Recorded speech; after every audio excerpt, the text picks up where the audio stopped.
So we got our Dominoes here, got some kind of fun stuff, and then our change. Turkish lira, kind of cool actually. Also have some Coca-Cola in the fridge, so I'm gonna go get that and I'll be right back.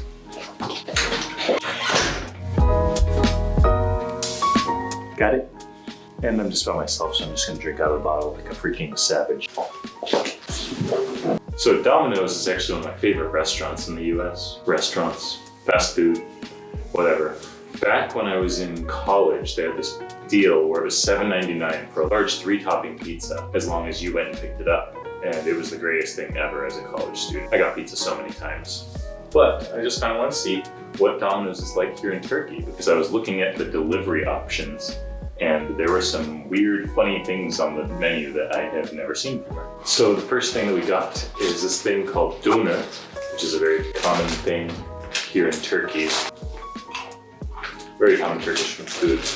But they have a Domino's one with French fries and stuff. So we'll see how it is.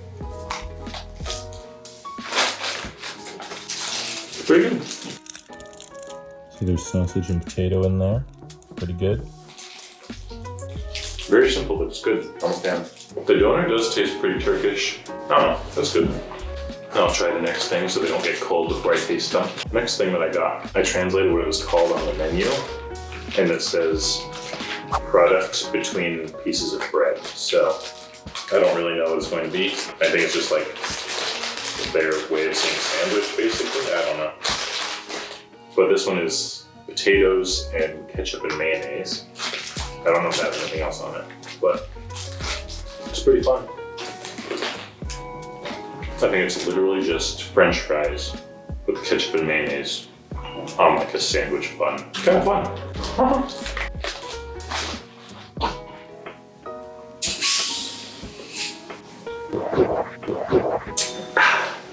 And then the last thing that we got here was, it's called a tostilla. Not really sure. Sausage and cheese tostilla. I think it's kind of like a quesadilla type thing. Yeah, so it just kind of looks like a fried quesadilla. So this is sausage and cheese, and so we'll see how it is. Yeah, I like that. Wow. A little crispy. Pretty good though. I think it's pretty hard to go wrong with bread and cheese and meat. Overall pretty good. I opened the app thinking I was going to order some pizza, but then I saw all these fun things and I thought I had to try them. So overall, I got all these 3 things for just about $8 US. It was 151 Turkish lira with free delivery. So pretty good deal, I think. I enjoyed it. Thanks for watching.